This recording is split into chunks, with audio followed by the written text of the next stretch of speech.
On Tech News Today, Apple's iPhone bends and its software update breaks. We're going to tell you all about Apple's horrible, horrible day. Plus, authors ask the feds for help in their war against Amazon. A new bug emerges that experts say is even worse than heartbleed. And HTC's got a weird new camera. We've got the details. All that and more coming up right now. This is Twit. Bandwidth for Tech News Today is provided by CashFly at CACHEFLY.com.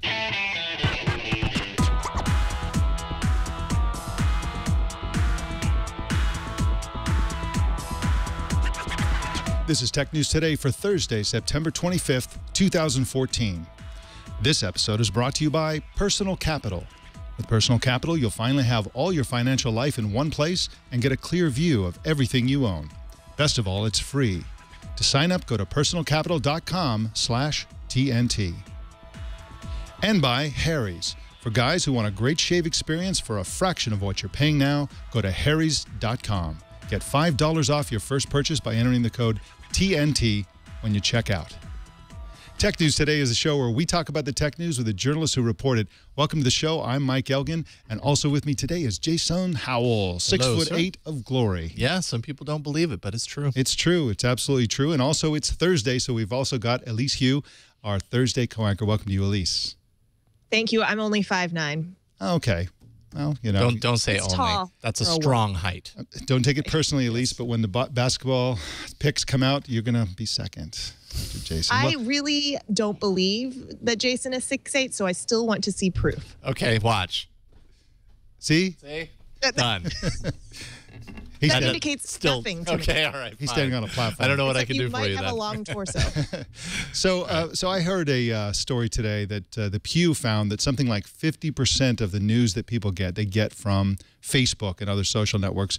And Elise, I wondered if you had an opinion about this. Is this a good thing? Because, of course, online news can be everything from BuzzFeed trivialities to really high-quality journalism.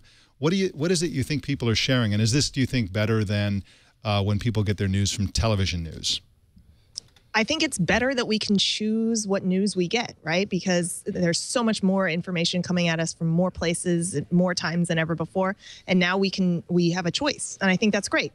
The challenge then is on us, the news providers, to make it interesting for people. How can we make Brussels sprouts journalism interesting? And that's a worthwhile question to ask. But I don't think it's bad that people are sharing and consuming more information than ever before. I think that's great. I think it's great, too, to a certain extent. I think it's great because people are following their curiosity to a certain extent and having conversations about the news, which is something you don't really do when you're watching TV news. The downside is that people get this kind of filter bubble thing going on where they tend to pursue their own interests, and then things that they normally wouldn't gravitate toward or which wouldn't be popular to share tend to dip below the radar. That's one of the reasons why I actually, you may not believe this, but I actually subscribe to the print edition of the New York Times. And one of the main reasons I do that is because it forces me to confront news stories that I normally wouldn't go pursuing on my own. Things that happen in obscure parts of the world that are super important, but they're just not the kind of thing that people share on Facebook. Right, and news providers are, and I guess tech startups are trying to think about that question. How can they emulate that sort of experience where this is the stuff you absolutely need to know, but in the form of an app? So there's a couple out there that are interesting experiments. Circa, the Yahoo News Digest is something I use and like a lot. So try those out to get sort of the information you need to know, or that a news organization deems important enough to sort of limit for you in a finite place. And of course, for tech news, you need to follow Elise on Twitter and also watch this show. So there you go. Apple had a bad day yesterday, you may not have heard, but the company released a flawed update to iOS 8, causing dropped cell service and non-functioning Touch ID fingerprint readers. After users freaked out, Apple pulled the update.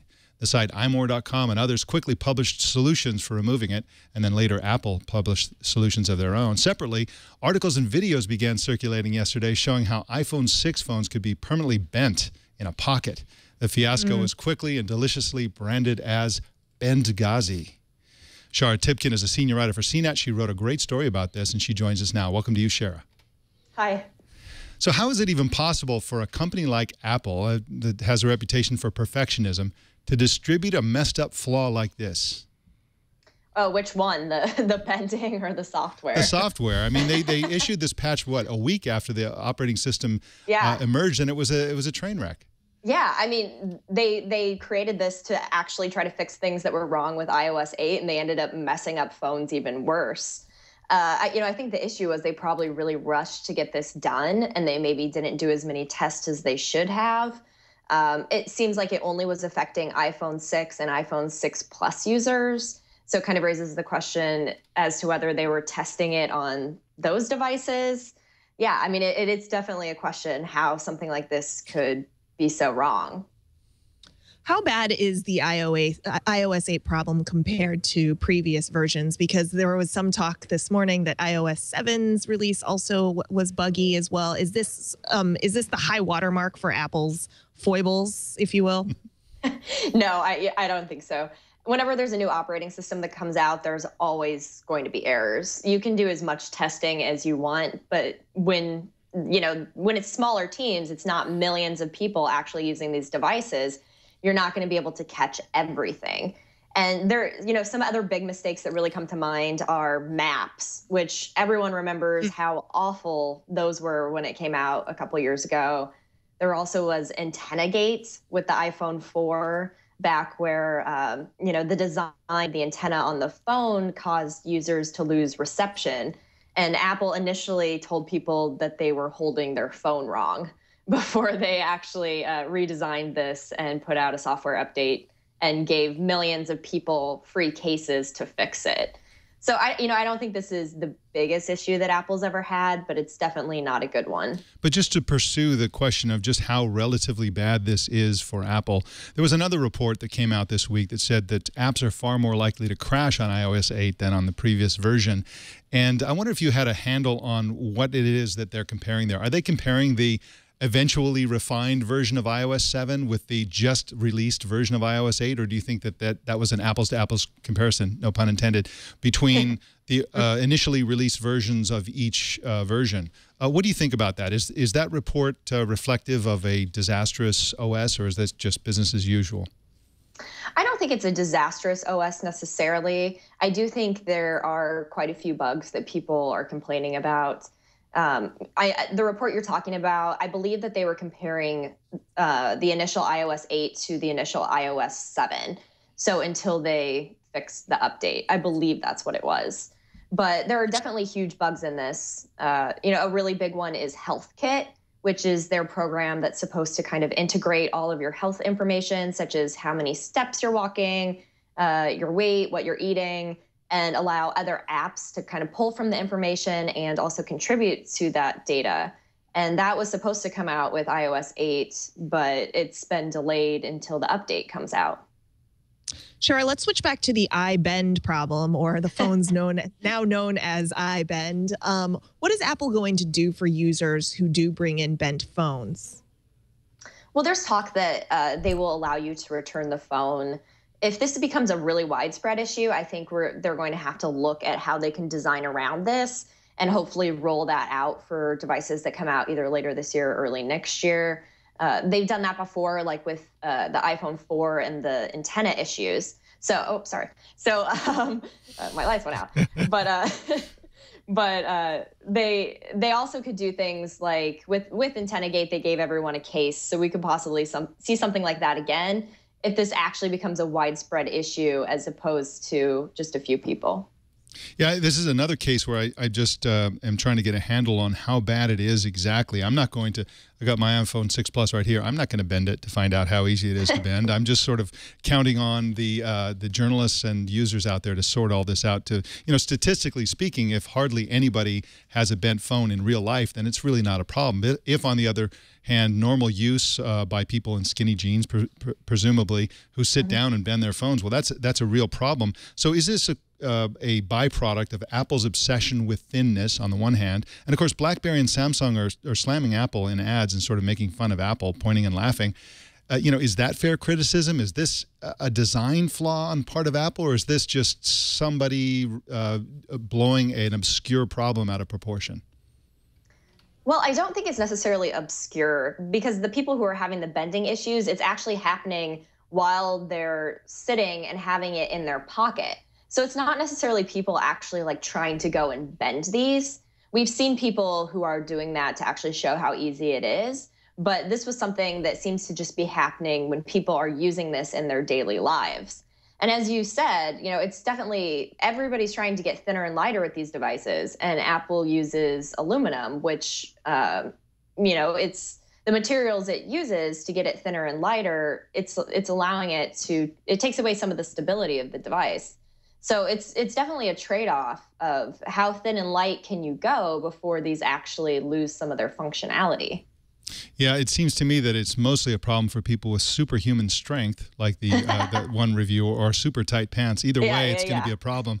Shara Tibken writes at cnet.com, and you can follow her on Twitter at Shara Tibken. Thank you so much for joining us, Shara. Thanks, guys. All right. In just a sec, we're going to give you an update about the Amazon battle against authors. But first, I want to tell you about personal capital. Money is good, I like to say, and you want to keep as much of your own money as you possibly can. And it's hard to do because it's hard to get a handle on exactly what's happening with your money because you have all these different accounts online. Personal Capital brings those all together for you into one single view, which you can look at on your phone, your tablet, your laptop, whatever. And you get intuitive graphs and charts that explain everything and give you a sense of what's really happening, where your money is trending. Are you trending up or down? Should you move your money around? Should you change banks?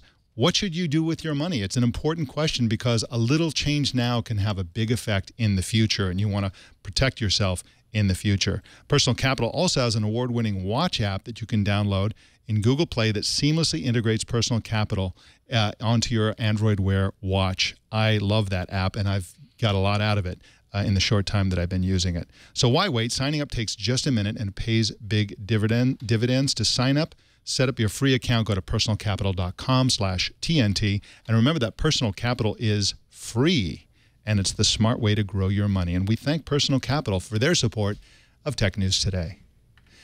Well, Elise, it looks like authors are asking the government for help in their battle against Amazon. That's right. That ongoing fight between book publisher Hachette and Amazon is now escalating to a big authors group. This authors group, which includes Junot Diaz and Stephen King, is now calling on the DOJ, the Department of Justice, to investigate Amazon's business practices. As you know, Amazon and Hachette have been in that tussle over the pricing of ebooks now, as the publisher wants to price their ebooks as they want, where Amazon says, no, $9.99 is the best price for this. And Amazon's throwing its weight around because it has such power in the market for book selling. And so this is a real challenge by the little guys, by the authors, to say, Amazon, have you got too much power in this space? One way or the other, the government really needs to do something about this because they're just sitting on their hands. There are no rules in place because nothing like this has ever happened before. Essentially, Amazon is what you might call a customer of the publishers. In other words, it goes to those publishers and said, hey, we'll sell your books, the books that you produce, the content you create, and we'll sell it on Amazon.com. And so we'll talk about the price and we'll come to an agreement and then we'll sell it. On the other hand, they're competing directly against that entire model. They're going directly to authors and saying, hey, forget those publishers. Just come to us, come directly to us, and you can do everything on Amazon.com. You keep more of the money, and we keep more of the money, and those publishers are not involved in any way at all. Now, there's a couple of questions involved in that problem. One is, what's good for society? Is it good for society that publishers don't exist, that editors and all the things that editors do or are supposed to do or used to do doesn't exist anymore as part of the book publishing process? Remember, books. We're talking about books here. This is, super important to a democracy, for example, to education, to the future of everything. So it's a very important question, and it's hard to get a handle on. Amazon's walking a fine line. On one hand, they're saying, hey, look, we're looking out for the readers, for the customers, and we're bringing down the cost of books, which improves literacy. But on the other hand, they can squeeze and squeeze and squeeze the publishers to the point where they're out of business, and then Amazon gets it all. So what is the legality of that? Where is the antitrust line here? And it's essentially as far as I know, the line is non-existent in our laws. Yeah, you bring up antitrust, and that's why I was curious why this authors group went to the DOJ, which now doesn't have a leader, or will soon not have a leader because Eric Holder announced that he was resigning just this morning. But why this group chose to go to the DOJ rather than the Federal Trade Commission, the FTC, which usually does have oversight over or tries to stop monopolistic practices and those sorts of situations. So it's interesting the routes that they're choosing to try and get an investigation going and why. But the question it raises, like you mentioned, Mike, is really huge because it is the dawn of a new era because of Amazon's power in this market. Yeah, absolutely. Well, speaking of scary things, there's a scary new bug in town. It's called the bash bug or the shell shock bug, but it's also being called an exploit that's even worse than Heartbleed. Wow. The new bug is actually an old bug. It's been around for more than 2 decades in various forms, and the company Red Hat warned that the vulnerability enables code that's added within the lines of bash code to execute in the background. The bug affects Unix, Linux, and Mac OS X systems, both new and old versions. Because it's an old bug, it actually affects very old versions of all this stuff, so it could be potentially very, very scary. And with us, I hope, joining us is Robert McMillan. Do we have him on the line? Nope, we don't. We don't. Nope, Okay. I've been trying and it's not working. Okay. Well, we would have had Robert McMillan. He wrote a great piece at wired.com. You should go check that out. But in the meantime, just a few more details about this, Elise Hugh. This is scary because it involves, Unix, Linux, and OS X. Think about all the servers on the internet that use those systems. It also involves Internet of Things devices, which are written in Bash. And these devices aren't the kind of thing that you update frequently. There isn't an established process for updating the software in Internet of Things devices. And so you can imagine an exploit or flaw or a bug in Internet of Things devices, your house attacking you with this bug. It's really kind of a scary thing. And Elise, we've covered these stories again and again. It seems like nothing is safe. Well, and we've talked again and again about how now that we know the vulnerability exists, that means that bad actors also know the vulnerability exists. And it's unknown how long that gap is between sort of knowing that this is going on, patching it in all the places where it could be exploited, and then just experimenting with exploiting it, right? So I think the real effect of shell shock or the bash bug is not going to be seen today. We're going to see it over time as it develops, if it is indeed exploited. Yeah, absolutely. And I have the feeling that we're going to be seeing this on this show again soon. When people start exploiting it, when we get more details about what's possible, we'll have new reports about it, and we'll report it right here. Well, Elise, it looks like HTC's got a weird new camera. That's right. It's a preview video out of HTC, which is touting some sort of remarkable camera. It's remarkable, at least according to HTC. The company is planning a New York City event at the beginning of October, and a teaser video that's making the rounds is hinting at some sort of GoPro-like camera. Here to talk with us about it and what's in store is Phil Nickinson, editor of Android Central. Phil, welcome. Hey, guys. Thanks for having me. So what can we glean about this product based on that video and your reporting, of course? Not a whole lot. I mean, other than the teaser video, and there was a Bloomberg report that came out literally minutes after the invites went out for this October 8th event. Not a whole lot to go on. We've heard rumors about this, and obviously HTC has long been into photography and different sorts of cameras with the HTC One M8 and a couple phones afterwards. They've had dual cameras in the phones, which has worked to varying degrees of success depending on who you ask. But obviously, they're trying different things, and it looks like they're about to try something new. The question is, how do you unseat GoPro? I have no idea if that's even possible. Phil Nickinson, the video didn't impress me at all. Some of the footage looked kind of blurry and not particularly sharp. Some of it looked okay. But really, they've got their work cut out for them as far as I can tell. I mean, everybody's got a smartphone with a great camera in it, so they're competing against that. Of course, the sort of action cam market is, dominated by GoPro. They specialize in all kind of harnesses and mounting and things like that. They're way ahead of the game. What could HTC possibly bring to the table here that would make this a compelling product that people would actually want to buy? And that's the million-dollar question, right? From the preview video, it looks like they're kind of wearing it in some cases, and it's sitting on the ground in others. Now, it's HTC, and they have a habit of being able to have something up their sleeves. But again, that's the huge question. What are they going to do to be able to unseat GoPro, especially in a time when HTC is increasingly struggling financially? Do they have the cash to even play around with something like this in a field that might not pay off? Yeah, we don't know. We'll find out in a couple of weeks, I guess. Yeah, that's what I was going to ask you, Phil. How important is it for HTC to have a big hit, given what we've heard is just financial woe after financial woe? In the bigger context, they probably got a little cushion, especially because the next round of Nexus devices is supposedly going to be manufactured by HTC, so that'll help somewhat. They've done decently with the M8 this year, and other low-budget phones, they're really starting to get back into that. And you know, it ebbs and flows, and they haven't been able to find that stride that they had years ago, and especially as Samsung just continues to get bigger and bigger. In the big scheme of things, will this one camera project, you know, hurt them in the long run if it doesn't work? Probably not too much. Hey, Phil, we dragooned you for this particular story, but you've also written about the following story, at least Android Central has, I'm not sure if you personally have, about the Google Nexus 6 or potentially the new Nexus X. Do you mind sticking around for that one as well? Yeah, absolutely. Okay, so the upcoming Google Nexus 6 looks like it's going to be a giant Moto X with a nearly 6-inch screen, and the blog's sources say that it's going to be just like the new Moto X, but with modifications that make the large size easier to use. Wow, a gigantic Moto X. That sounds like a really cool phone. The exact screen size will be 5.92 inches diagonally, and the screen will be a QHD display at a resolution of 2560 by 1440. The battery should be a monster too, and the camera is expected to be a 13-megapixel camera that can shoot 4K video. It's probably going to be called the Nexus 6. One rumor says it might be called the Nexus X. Either way, it's slated for a November release. So what do you think about this, Phil? Is this an exciting phone? Are you looking forward to this? I mean, what insight do you have about this phone? It really depends on who you ask. Nexus used to mean one thing. Now it means, well, I don't know what it means anymore. I think it probably means something very different to Google than it means to those of us who have grown up with these phones. Yeah, I mean, I can say this in regards to that device. Yes. But the question is, what makes it different? Why do I want this if it's just going to be an oversized Moto X? What makes it different? What makes it a Nexus versus a Moto X that I can get and customize my own way, and that's much, much easier to hold in the hand?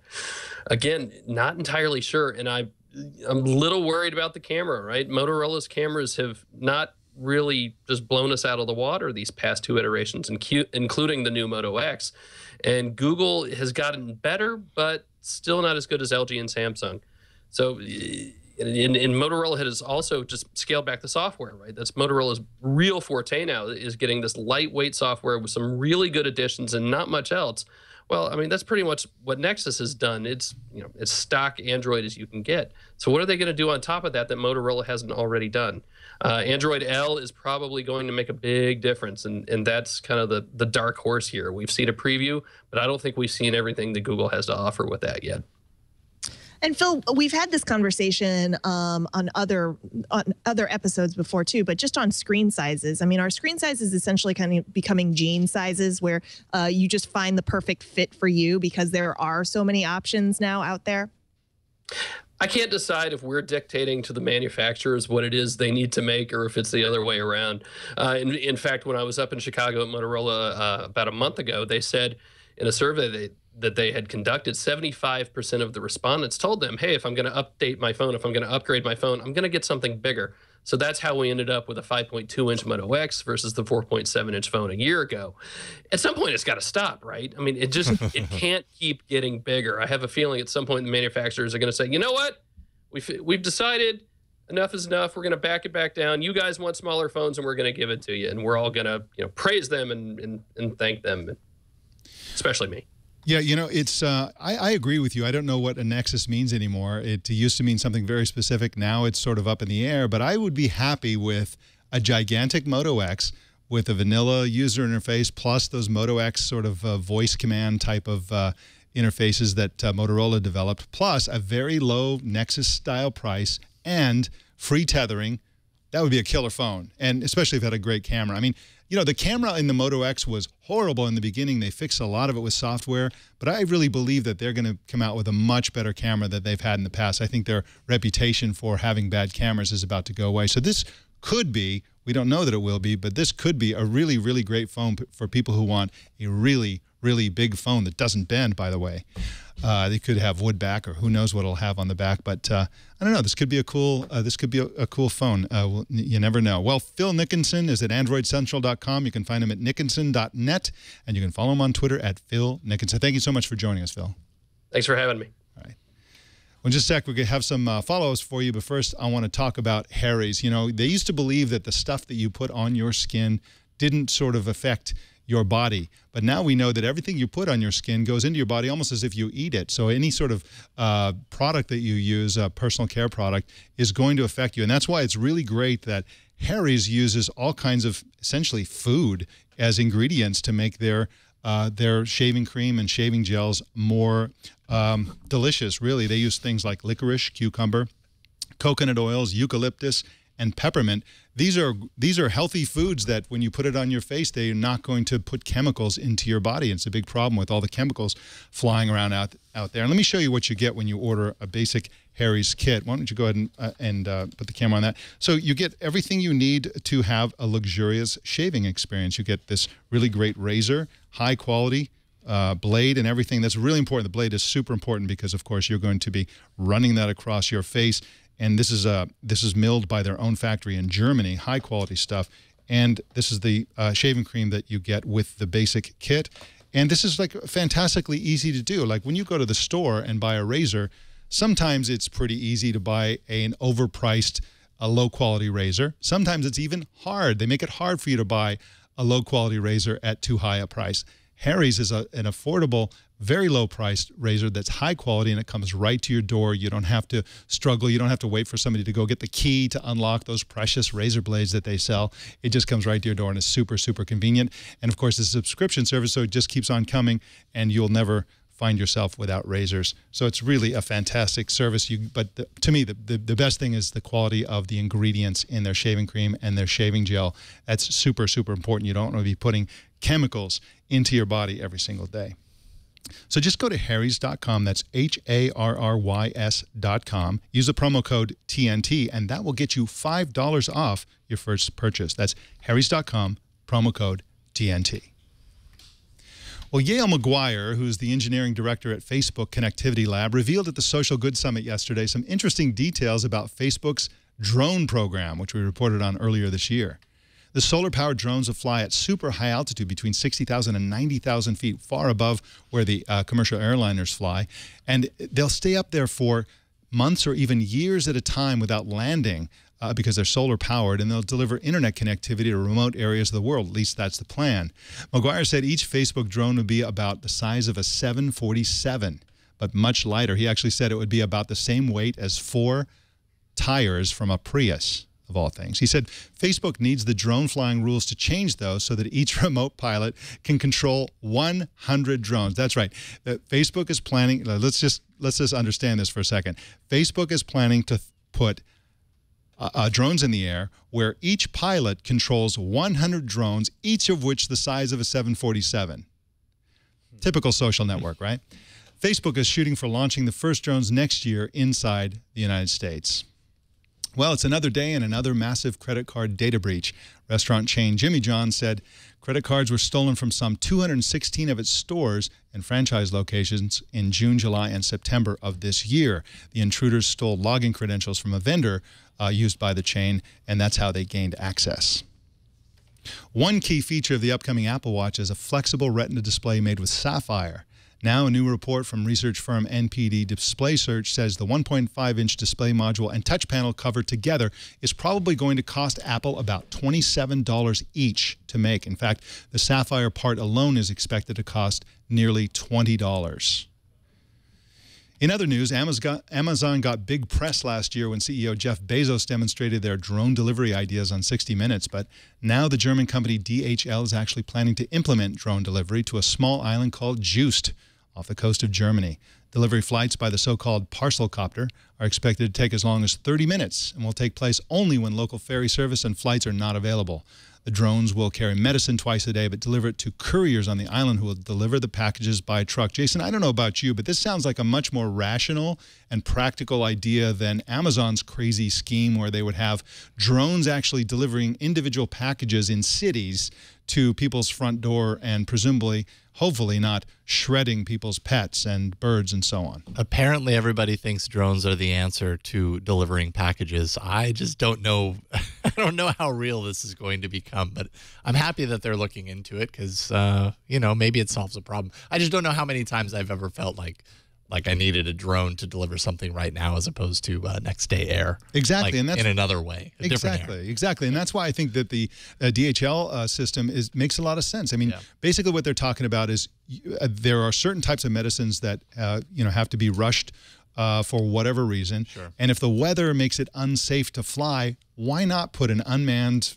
quadricopter across that Gulf to the island to get those medicines there? Worst case scenario is the storm brings it down, or it doesn't make it, or it runs out of gas, or some problem happens, and you're back to where you would have been when you were unable to deliver those things. So it's a practical measure that doesn't try to deliver it to someone's house, navigating power lines and all that stuff. It's going to drop it in an open field in the same place each time, where people will pick it up and then deliver it by truck. That sounds like a rational approach. Yep. Agreed. Anyway, a Japanese company called Murata Manufacturing, which makes various components for consumer electronics devices, has introduced what they call the world's first cheerleader robot. Is any job safe from the robot revolution? Rah, rah. Oh, man, they're getting me so pumped up right now. Look at them. Yeah. Go team. The robots balance on a ball-like wheel and wave plastic pom-poms around to the beat of sugary Japanese pop music. While doing their cheerleader routines, the robots avoid crashing into each other using sophisticated ultrasonic and infrared collision avoidance systems, which could actually be applied to self-driving cars. The robots are controlled by a central control system, a head cheerleader application, if you will, which enables them to dance in unison. This is just crazy. I mean, come on. This is really advanced technology, and this is the application? I suppose it's different. Again, drones probably aren't going to replace overnight air for delivery to my house. Robot cheerleaders probably aren't going to replace actual cheerleaders anytime soon. Probably. But maybe this is the beginning of some big revolution in cheerleader technology. I don't know. Let's face it, the customer, the target audience for this type of demonstration are the manufacturers who can say, oh, well, this technology could actually be applied for the good of mankind. Right. So anyway, robot cheerleaders. All right. Well, our TNT fan of the day is Twit superfan Joe Nardi, who posted these amazing pictures on Twitter. And if you look at that, oh, man, look at that. 6 screens all running Twitch shows simultaneously. Wow. That is impressive. And he's got the keychain and stuff like that. So looking good. Very cool. Very cool. Well, how do you watch or listen to TNT? Just take a picture of your setup and and post it on Google+, Twitter, or Facebook, and use the hashtag HowIWatchTNT, and we'll find it. Well, that is the tech news today. Elise Hugh had to run. She had to run off to a meeting, and we thank her for joining us. You can find her at npr.org. You can just search for Elise Hugh. Her last name is spelled H-U. You can subscribe to Tech News Today on Stitcher, iTunes, YouTube, Feedly, Yahoo, RSS. So many ways to subscribe. You should choose your favorite at twit.tv/TNT. And you can follow us on Twitter at Tech News Today TV. Send us your thoughts and opinions and ideas to our email address at tnt@twit.tv or to our phone number, 260-TNT-SHOW. You can just call and leave a message. Don't miss our evening newscast, Tech News Tonight at 4 p.m. Pacific tonight and every weeknight right here on the Twit Network. My name is Mike Elgan. Thanks for tuning in. We'll see you tomorrow.